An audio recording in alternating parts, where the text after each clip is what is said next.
에베소서 5장 중간 부분 8절부터 우리 16절까지 우리 같이 합독하기를 원합니다. 익숙한 말씀이죠.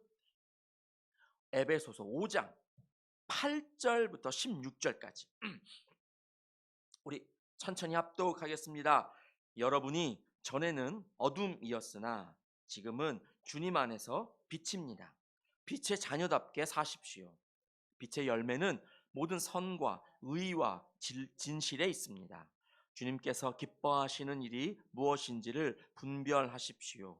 여러분은 열매 없는 어둠의 일에 끼어들지 말고 오히려 그것을 폭로하십시오. 그들이 몰래 하는 일들은 말하기조차 부끄러운 것들입니다.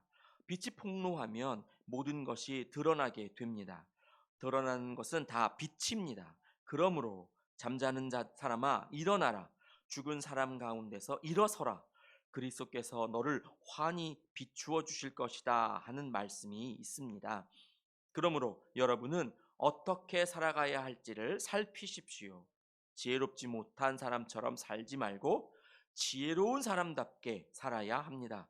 세월을 아끼십시오. 때가 악합니다. 아멘. 세월을 아끼십시오. 때가 악합니다. 익숙한 말씀이 오늘 본문 마지막에 이렇게 나와 있습니다. 달립시다 라는 그런 권면의 제목입니다. 여러분, 젊을 때 사람들은 저축합니다. 왜 저축하냐 하면 늙어서 어렵지 않고 잘 살려고요. 저축합니다. 젊을 때 사람들은 운동합니다. 왜냐하면 늙어서 그래도 그나마 있는 힘은 건강하게 살려고 하지요. 그래서 저축하고 건강 운동하는 것을 사람들은 투자라고 합니다.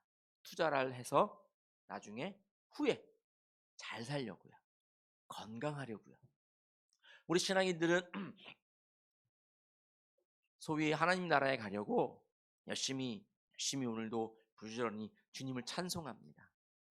그런데 우리가 하나님 나라 가기 위한 소망, 목표를 그것만 붙잡고 가기 위해서 지금 내가 찬송하고 하나님께 기도하고 있다면, 그러한 목표점이 있고 그런 계산에 의해서 찬송하고 기도한다면 그것은 신앙이 아닐 겁니다.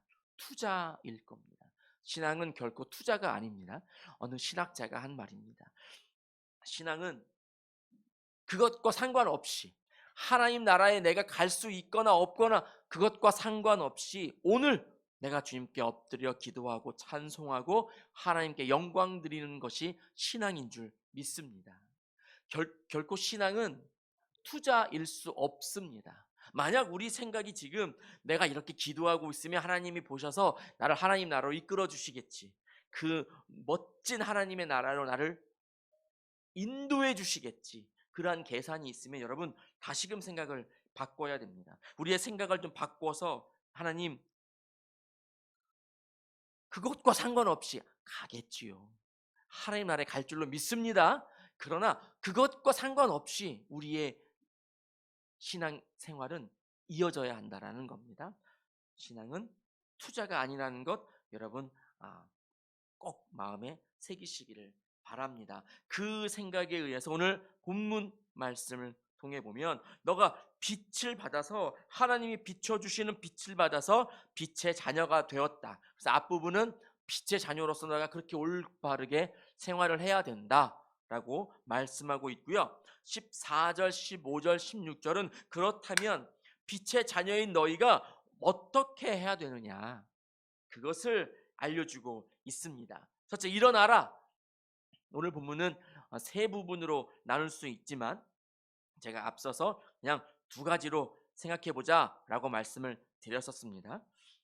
우리는 빛을 받아서 빛의 자녀가 되어야 한다. 주님을 영접하고 주님을 시인해갈, 예수님을 주님이다 시인해야 되고요. 그렇게 예수님을 모시고 영접하고 나아가는 자녀, 그러한 사람이 되어야 합니다. 그리고 두 번째 14절, 15절, 16절은 그렇다면 그 빛의 자녀는 어떠한 일? 14절을 다시 한번 볼까요? 본문 14절. 드러나는 것은 다 빛입니다. 여러분, 빛을 탁 비췄을 때 다 드러나지 않겠습니까? 어두움이 물러가고 다 빛으로 드러날 텐데, 그런데 성경은 드러나는 것은 다 빛입니다 말씀하고 있습니다. 빛으로 바뀌었다라고 하는 것이지요. 하나님의 빛을 받은 자는 이렇게 빛으로 바뀌어야 되는 겁니다. 잠자는 사람아 일어나라. 죽은 사람 가운데서 일어서라. 일어나야 합니다. 일어서야 합니다. 그리스도께서 너를 환히 계속 비추어 주실 것이다. 그 말씀을 너가 붙잡으라 라고 하는 겁니다. 이 말씀은 이사야 60장에서 인용해서 가져왔습니다. 여러분 우리 그 말씀 한번 읽어볼까요? 이사야 60장 우리 1절, 2절, 3절 우리 같이 읽겠습니다. 예루살렘아 일어나서 빛을 비추어라. 구원의 빛이 너에게 빛이었으며 주님의 영광이 아침 해처럼 너희 위에 떠올랐다. 어둠이 땅을 덮으며 짙은 어둠이 민족들을 덮을 것이다. 그러나 오직 너희 위에는 주님께서 아침 해처럼 떠오르시며 그의 영광이 너희 위에 나타날 것이다. 이방 나라들이 너의 빛을 보고 찾아오고 뭇 왕이 떠오르는 너의 광명을 보고 너에게로 올 것이다. 아멘. 이번에 달이 100년 만에 제일 크고 그랬다면서요. 그래서 한 사람이 이거 그냥 저 디스하는 겁니다. 한 사람이 박 목사 꼭 올라가서 달 봐. 무슨 의미인지 아시겠죠? 달 보고 소원 빌어. 예.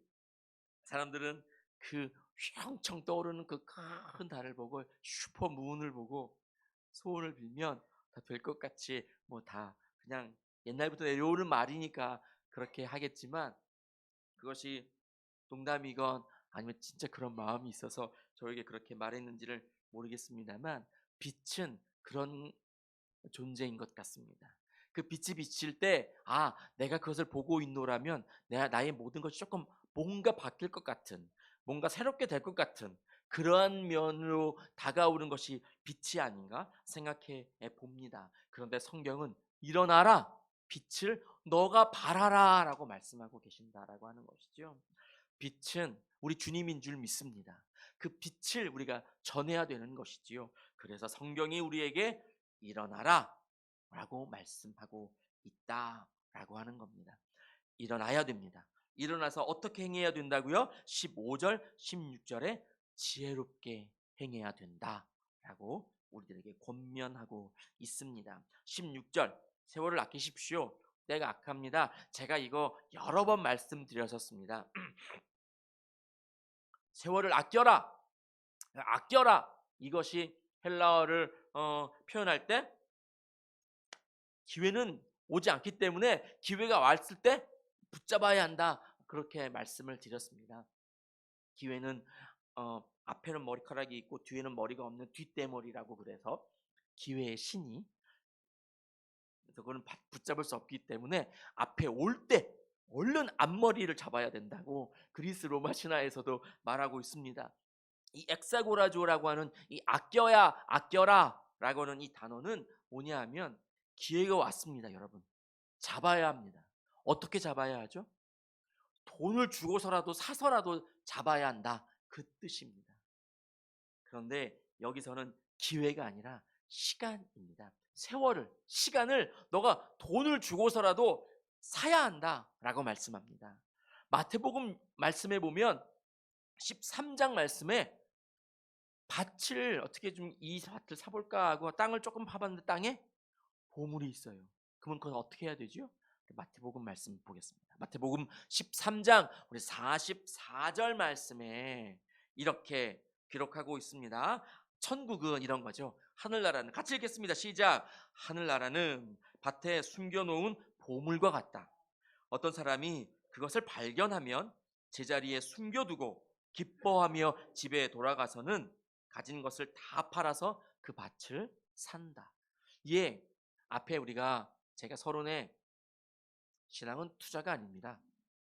그것 자체입니다. 라고 말했지만 여기서는 조금 뭔가 투자인 것처럼 그렇게 표현하고 있어서 그렇습니다만 여러분, 시간이라는 귀한 보물이 지금 우리 앞에 있습니다. 왜 시간이라는 것이 보물이 되었을까요? 때가 악하기 때문에 그렇습니다. 그때에는, 주님이 오실 그때에는, 그 기간에는, 주님이 오시기 전까지겠지요. 그 기간에는 시간이 악합니다. 때가 악한 것들이 투성입니다. 그렇기 때문에 우리가 시간을 돈 주고 사서라도 내 것으로 만들어야 된다는 겁니다. 돈 주고 사서라도 이것을 지혜롭게 사용할 수 있는 사람이 되어야 한다. 지금 성경이 누누이 말하고 있습니다. 하나님의 나라가, 그 천국이 이런 거라면 내가 돈을 주고서라도 여러분 사야지요. 그 다음 부분은 화면에 준비 안 했습니다만 뭐죠? 값진 진주를 발견했습니다. 어떻게 해야 돼요? 근데 모든 것을 다 팔아서라도 그 진주를 사야 되는 거예요. 나만 알아보기 때문에. 내가 딱 보니까 그 진주가 그렇게 값진 것일 수가 없어요. 그렇다면 나의 모든 것을 다 팔아서라도 그것을 사야지요. 그리고 그것을 더 큰 값에 팔아서 많은 이익을 챙겨야 되지 않겠습니까? 여러분, 우리 앞에 좀 귀한 시간이 주어졌습니다. 주님이 이것을 어떻게, 너가 빛을 발함으로, 예수를 전함으로 많은 사람들에게 알려주어야 한다, 그렇게 말씀하고 있습니다. 그런데 이것을 어떻게 알려야 될 것이냐, 우리의 어떠한 행동으로 알려야 될 것이냐, 이런 것입니다. 성경은 뜀박질해서 알려줘야 된다라고 말씀하고 있습니다. 우리 기독인들은 뛰어야 한다라고 말합니다.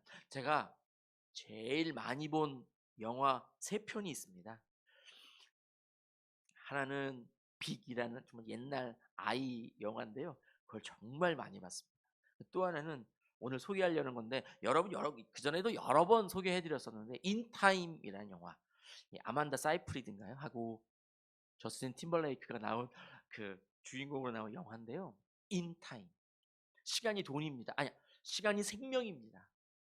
그래서 24살 때까지는 그냥 평범한 뭐 부자건 가난한 사람이건 다 똑같이 잘 자랍니다. 24살 때까지는. 그런데 5살이 되는 순간 사람들이 그렇게 시스템화 되어서 개조한 상상의 시대니까요. 여기 팔뚝에 시계가 탁 생깁니다. 1년이라는 시간이 주어집니다. 영화에. 그래서 25살 때 1년이라는 시간이 주어지고 1년이 다 되면 이제 심장마비로 사람은 죽습니다. 그러니까 사람은 이 1년 주어진 시간 동안 뭘 해야 되겠습니까? 시간을 벌어야 되는 거예요. 커피 한 잔이 4분. 이런 겁니다. 버스표가 1시간 30분. 이런 겁니다.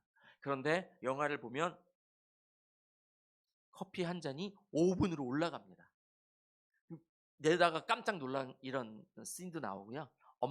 주인공의 엄마가 1시간 30분 인 줄 알고 시간에 인생이 1시간 40 몇 분밖에 남지 않았어요. 1시간 30분 버스비를 내고 집에 가는데 몇 분 걸리니까, 그리고 내리면 아들이 딱 제공해주는 시간을 받아서 더 살 수 있으니까 버스를 타려고 그러는데 버스값이 2시간으로 올랐어요. 그럼 엄마는 어떻게 해야 돼요? 뛸 수밖에 없는 거죠.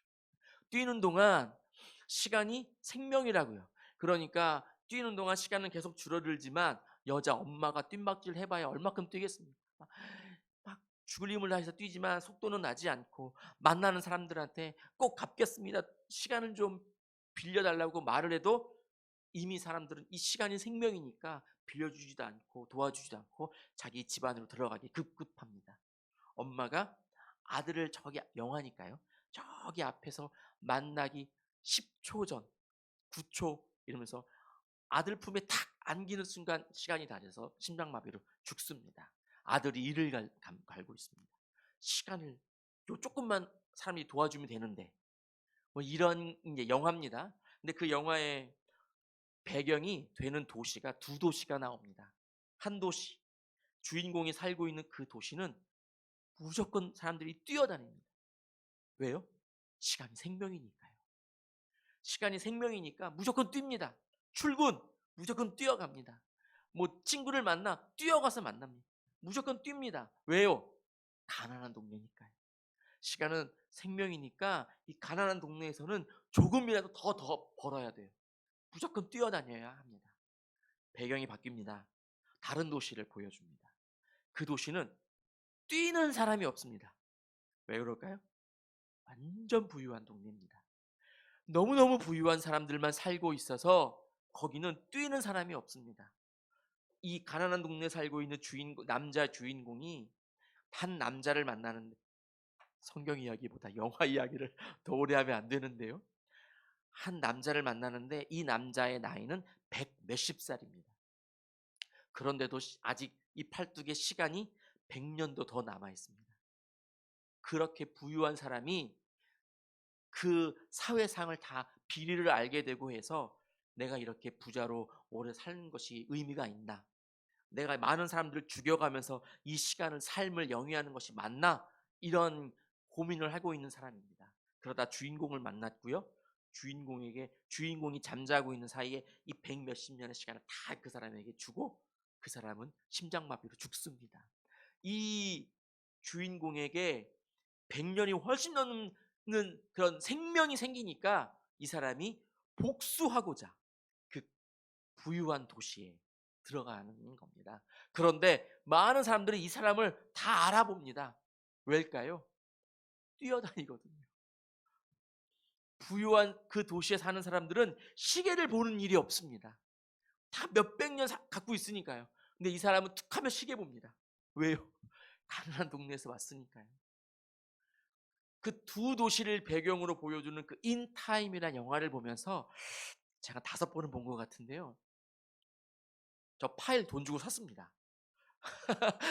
보고 싶으신 분은 저에게 말씀하시면 제가 그냥 드리면 불법이니까 네, 여기까지. 네.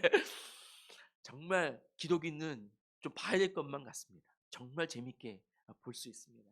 그 영화를 보면서 나는 어디에 있나? 여러분, 우리는 부유한 사람인 줄 믿습니다. 그 영화에서 부유하다는 것은 뭐라 그랬죠? 시간이 많다고요. 그 중에 가장 부유한 사람 한 명이 나옵니다. 영화를 많이 봐야 되니까 제가 패스하겠습니다. 그 사람은 다 여유롭게 삽니다. 영원하니까요. 여러분, 우리 기독인들은 영원한 줄 믿습니다. 지금 우리는 아멘 할 타이밍입니다.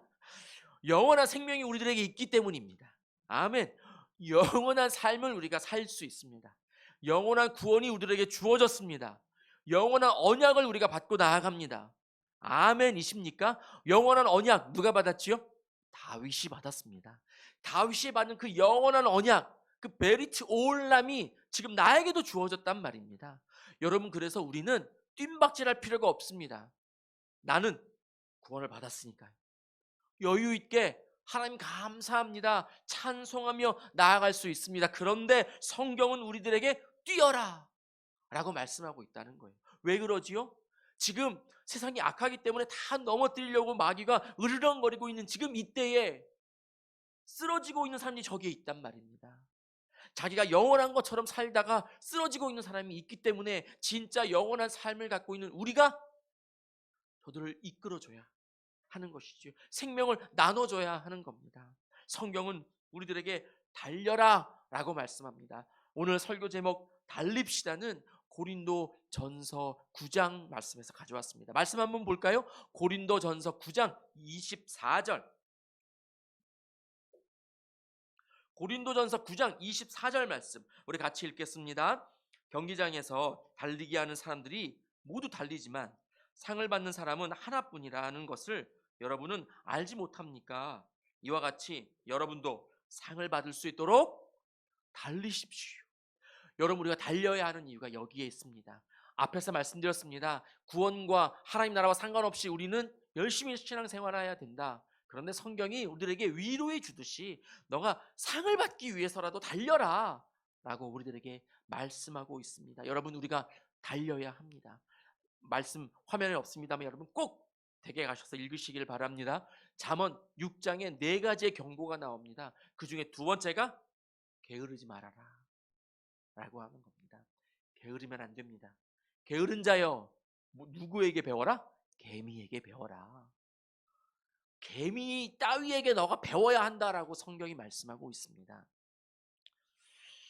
게으름에 대한 놀란 무서운 이야기가 있습니다. 제가 주보에는 아주 짧게 썼지만은요. 철로역정을 쓴 존 버년이 하늘로 가는 보병, Heavenly Footman이라는 아주 짧은 소설을 우리에게 권면하는 그런 책을 썼습니다. 그 책, 우리나라 번역으로는 하늘로 가는 보병이라고 되어 있는데요. 아마 못 사실 겁니다. 그래서 영어 공부를 하셔서 제가 받아놓은 PDF를 빌려드릴 테니까 꼭 읽어보시길 바랍니다. 거기에 이렇게, 자, 조금 긴데요. 자, 조금 빨리 읽어서 여러분에게 소개해 드리겠습니다. 시간이 이렇게 빨리 가는데 당신은 게으름이나 피우겠습니까? 당신의 많은 삶이 이미 지나간 과거가 되었는데 아직도 게으르겠습니까? 당신의 영혼은 수많은 세상보다 가치가 있는데 게으름이나 피우겠습니까? 죽음과 심판의 날이 문 앞에 다가와 있는데 당신은 게으름이나 피우겠습니까? 하나님의 저주가 바로 머리 위에 있는데 당신은 게으름이나 피우겠습니까?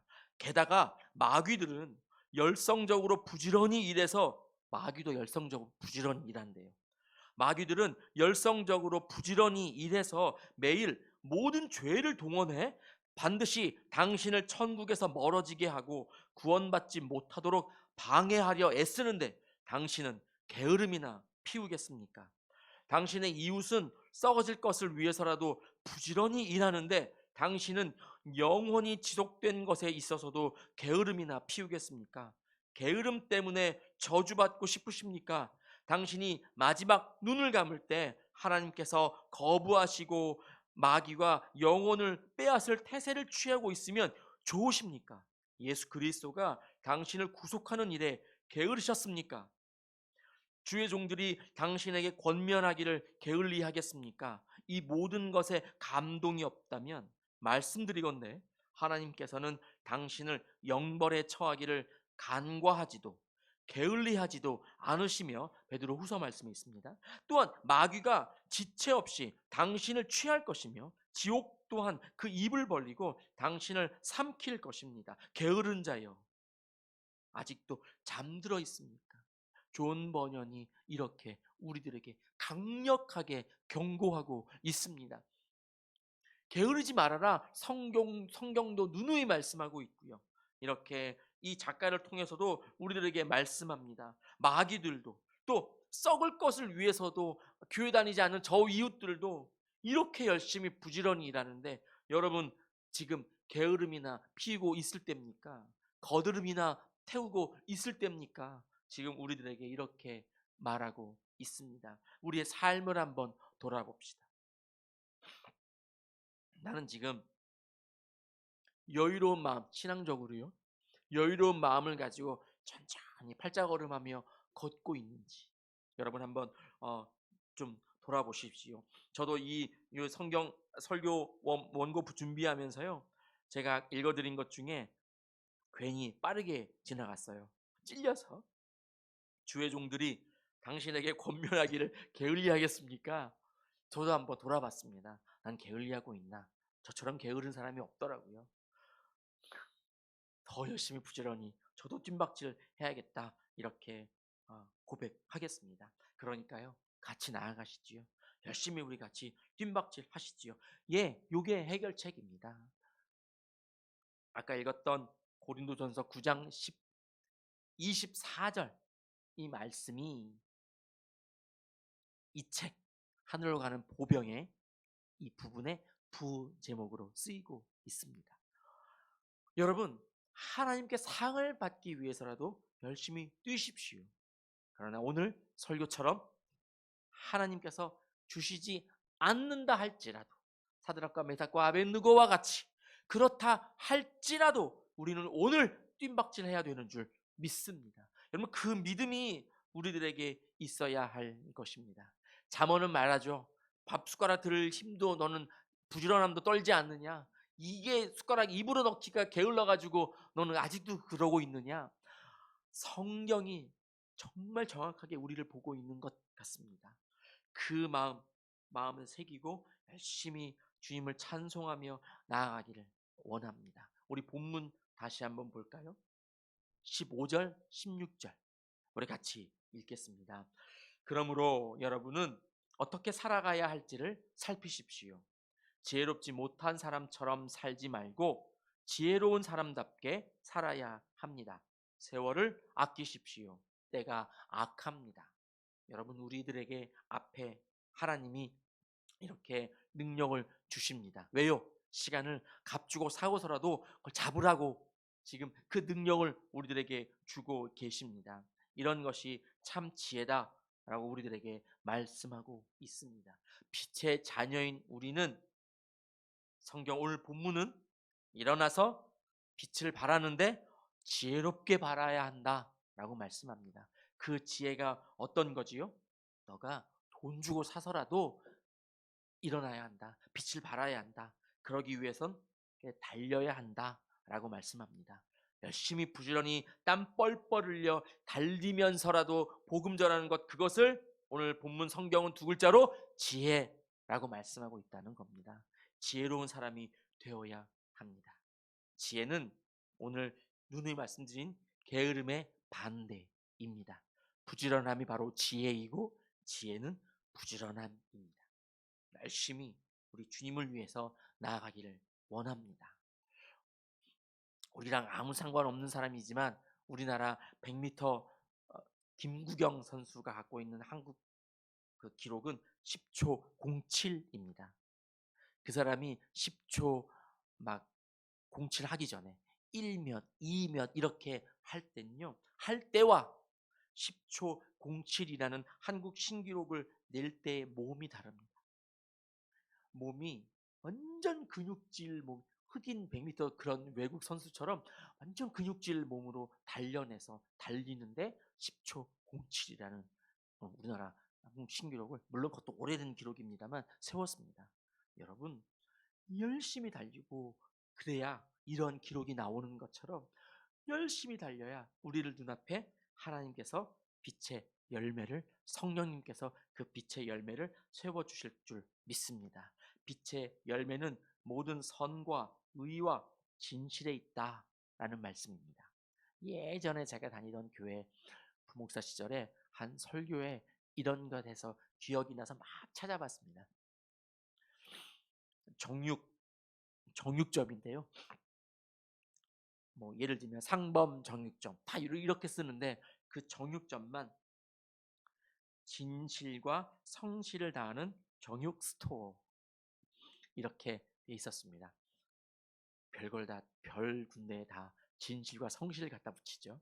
하지만 그 사장님은 내가 그러한 철학으로 이렇게 고기를 판매하겠습니다라는 그런 걸로 앞 전면에 내세웠을 겁니다.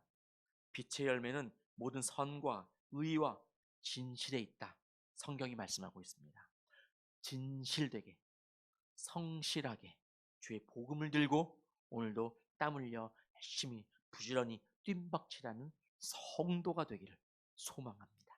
기도하겠습니다.